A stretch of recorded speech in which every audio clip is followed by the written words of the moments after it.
మీడియాతో మాట్లాడిన శ్రీ చింతల రామచంద్రారెడ్డి, మాజీ ఎమ్మెల్యే, బీజేపీ రాష్ట్ర ఉపాధ్యక్షుడు శ్రీ ఎన్వి సుభాష్. భారతదేశం మోదీ గారి నాయకత్వంలో గత 11 సంవత్సరాల నుంచి ఈ దేశంలో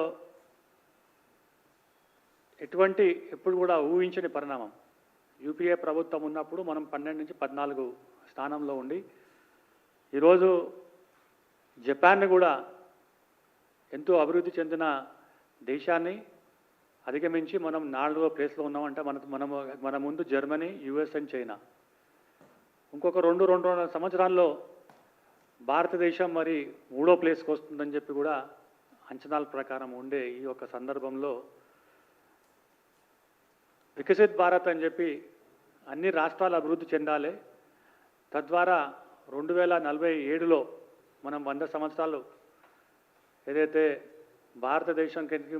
స్వాతంత్రం వచ్చిన తర్వాత 100 సంవత్సరాలు మనం ఏదో చేసుకుంటున్నామో ప్రపంచంలో పట్టే లార్జెస్ట్ ఎకానమీగా మనం ఉండాలని చెప్పి పునాదులు వేస్తున్న సందర్భంలో నూతన విద్యా విధానాన్ని కూడా న్యూ ఎడ్యుకేషన్ పాలసీ 2020 కూడా తీసుకొచ్చిన సందర్భంలో కూడా మనందరం కూడా ఒకసారి గుర్తు చేసుకోవాల్సిన అవసరం ఉంది. కానీ తెలంగాణ రాష్ట్రంలో మరి విద్యా విధానాన్ని పక్కన పెట్టి ఏదైతే అధికారంలో రాకముందు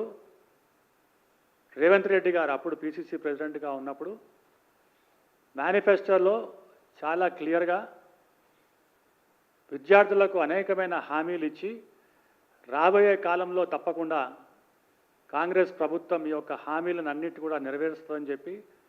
పదే చెప్పి అటు విద్యార్థులను ఇటు తల్లిదండ్రులను మోసం చేసి ఈరోజు మరి సీటు మీద కూర్చున్న తర్వాత నన్ను ముక్కలు చేసినా కూడా నా దగ్గర రూపాయి లేదని చెప్పి బీద అరుపులు అరుచుకుంటూ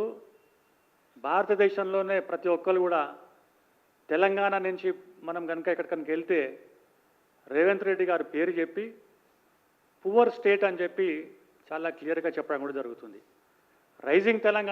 తెలంగాణ మరి ఫాలింగ్ తెలంగాణ అని చెప్పి ప్రజలందరూ కూడా అనుకుంటున్నారు. ఇవాళ పొద్దున పేపర్లో చూస్తే చాలా ఆందోళనకరమైన ఏంటంటే వార్త, 600 గురుకుల స్కూల్స్ ఏవైతే ఉన్నాయో 633 గురుకుల స్కూల్స్ ఏవైతే ఉన్నాయో వాటికి 10 నెలల నుంచి బుడ్డ పైసా ఇవ్వకుండా అద్దె భవనాల్లో వండుకుంటూ మరి యాజమానులు ఎవరైతే ఉన్నారో